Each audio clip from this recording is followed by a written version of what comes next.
Chapter 6. Karma. One, my friends, a law exists that it is called karma. This means in itself cause and effect, action and consequence. You should understand what it is: the law of compensation. All that is done is necessary to pay it, because cause without effect doesn't exist, neither effect without cause. We have been given freedom, free will, and we can do what we want, but it is clear that we have to respond in the face of God for all our acts. Not only karma pay for the wrong that is made, but for the good that could be made but is not actually done. When one comes to this world, one brings their own destination. Some are born in mattress of feathers and others in misfortune. If in our past existence we killed, they now kill us. If we hurt, they now hurt us. If we stole, they now steal from us, and with the stick with which we have measured others we are now measured. However, it is possible to modify our own destination, because when an inferior law is transcended for a superior law, the superior law washes out the inferior law. The leon of the law can be defeated with the scale. If we on a plate of the scale put our good works and on the other put the bad deeds, both plates will weigh equal, or there will be a lack of balance. If the plate of the bad actions weighs more, we should put good works in the plate of the good actions with the purpose of inclining the scale to our favor, so we cancel karma. Do good actions so that you pay your debts. Remember that one does not only pay with pain, also one could pay by performing good deeds. Many people that suffer only remember their bitterness, wanting to remedy them, but they don't remember the other people's sufferings, neither they think ever of remedying the necessities of the neighbor. This selfish state of their existence has no use whatsoever, so the only thing that they really get is to increase their sufferings. If such people think of other people in serving their fellow man, in feeding the hungry, in giving a drink to the thirsty, in dressing the nude, in teaching the one that doesn't know, etc., etc., etc., it is clear that they would put good actions in the plate of the cosmic scale in order to incline it in their favor. They would so alter their destiny and luck would come in their favor. That is, their necessities would be taken care of, but people are very selfish, and for that reason they suffer. Nobody remembers God or their fellow man but when they are in desperation, and this is something that everybody have verified by themselves. So is humanity. 2. The good works of which you speak to us, should they be made in a disinterested manner, or are they taken into our karmic account even if we do them with the interest of obtaining something in exchange? In a disinterested manner should always work, with infinite love for humanity. In this way we alter those bad causes that originated the bad effects. Don't forget that altering the cause changes the effect. Do you want to be healed? Heal others. Some of your relatives are in jail? Work for the freedom of others. Are you hungry? Share the bread with those that are worse than you, etc., etc., etc. 3. Teacher, could you tell me if all illnesses are karmic? Not all illnesses are karmic. The human machine could be damaged for multiple reasons. They could be of order karmic or simply accidental, that is all. 4. Teacher, being in meditation I could remember something of my past life, when I passed through Mexico in a trip to Acapulco, as you had told me. Can you explain to me if my meditation was correct or if it was a fantasy? By the form of the question as it was asked, I can evidence clearly that you still have the consciousness asleep, because if it were awake, the word fantasy would have been excluded from your question. What one knows well, it has nothing of fantastic. What one ignores, or that one can see only slightly, although being real, is taken as fantastic. To wake up the consciousness is vital when we try to investigate previous lives.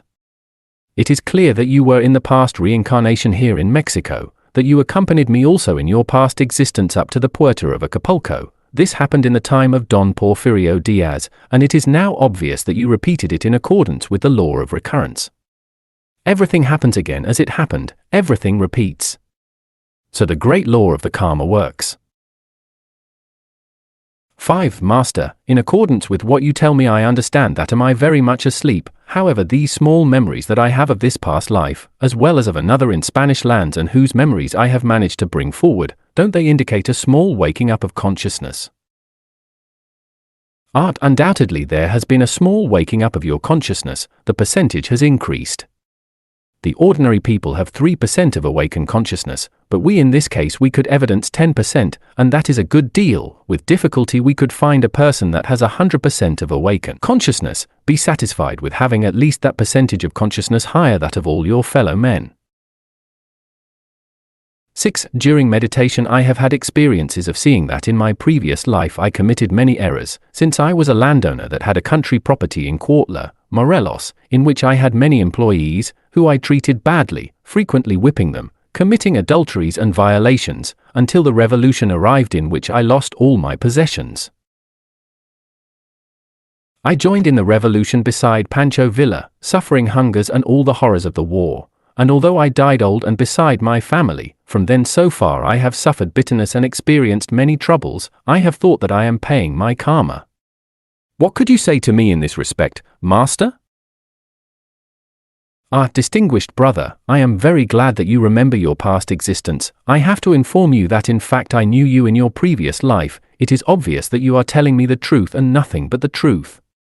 As you also were in the army of the General Francisco Villa, it is natural that I could not avoid knowing you personally.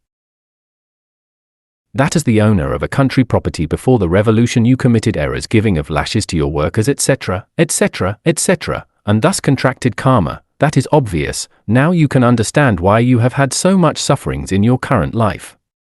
You made others suffer and now you have suffered. To others you made to work intensively and now you have been exploited by the owners in certain employment in which you have had to work in order to earn the bread of every day. So it is how we pay what we owe. Law is law and the law is kept. 7. Master, I want to relate to you an event that happened to me when I was 6 years of age. I saw in a dream that balls of fire fell on the earth and that the people ran and clamored to God hopelessly, as if it were the end of the world. Later on, having already grown up, I saw an illustrated Bible in which a square appeared exactly as I had dreamt it. Do you want to tell me if this was an announcement? Distinguished gentleman, it is very pleasing to me to give an answer to your question. There is not doubt that as well as the human karma, the karma of the nations and of the world also exists. We are talking about karma and I believe that you understand me. Your vision corresponds to the world karma, which is condensed in many verses of the Bible and the Quran, as well as in a multitude of sacred books of the East and the West of the world. The wrong of the world is so big that it has already arrived to heaven, and it is obvious that this perverse civilization of vipers will be destroyed and no stone on stone will remain. A series of earthquakes has been unchained in all the regions of the earth, but this is not but the principle of the end. There will be atomic wars, hunger, and pestilence in the whole of the earth, and human beings will die by the million, as numerous as the sands of the sea, and there won't be any remedy. The abuse of the nuclear energy will be very serious. The day will arrive in which the decomposition of the atom in a chain will come, and then the seaquakes and earthquakes will intensify. Gigantic waves never seen before will whip the sandy beaches, and a strange and mysterious sound will come from the abysmal depths of the ocean. I want you to know, my friend, I want all my friends to understand that a world is coming, traveling through the infinite space, and that one day it will collide magnetically with this heart-stricken planet in which we live. What you have seen, what you could check in the Holy Bible, corresponds exactly to such cosmic event.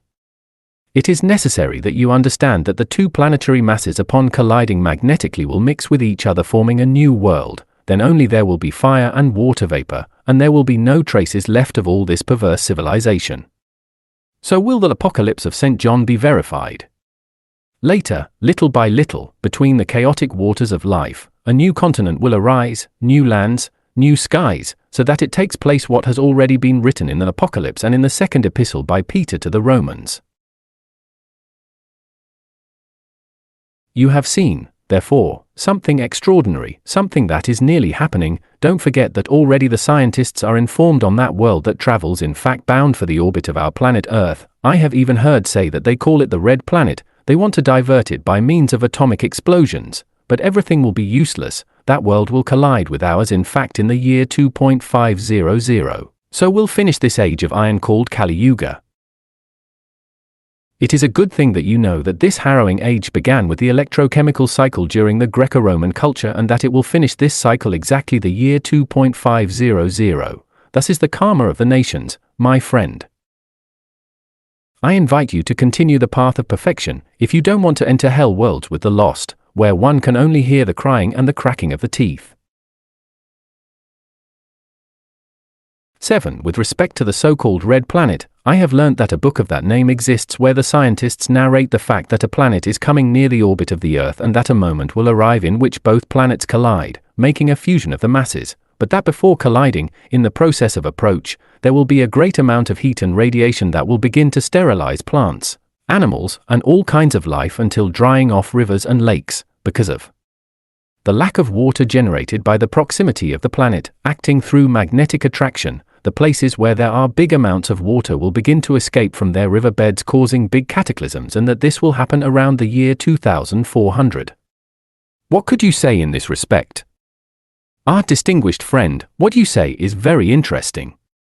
You can see that the scientists don't ignore now the future collision that awaits us. Allow me to differ as for the date. The White Lodge informed me that the said cosmic event, as I already said, will come to pass exactly in the year 2.500. At that time already the Tower of Babel, the cosmic rockets, will have been raised totally. Then many people will be able to travel to the Moon, Mercury, Venus, and in general to all the planets of the solar system.